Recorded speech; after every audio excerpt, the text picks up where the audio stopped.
Jesus, Yeshua, our Lord, was God's plan. It says the birth of Jesus Christ came about in this way. This is what had been promised. This was to fulfill the scriptures. Matthew is going to go back to the Old Testament over and over and over in his gospel. 12 times he's going to cite things from the Old Testament and say this was to fulfill this, and this was to fulfill this verse, and this was to fulfill this verse, and this was to fulfill this verse.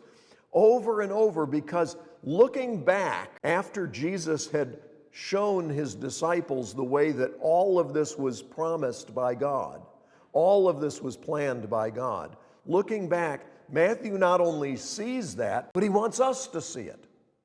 Because it's important for us to know that this was not some sort of loosey-goosey, just going to see what happens and then try and figure out where we go from there. No, God had the details mapped out. God had it planned. And you and I need to realize, even as things happen today, God has it planned. God's working out his purpose, working all things together for the good of those who love him. God had promised in the Old Testament that a virgin would conceive and bear a son.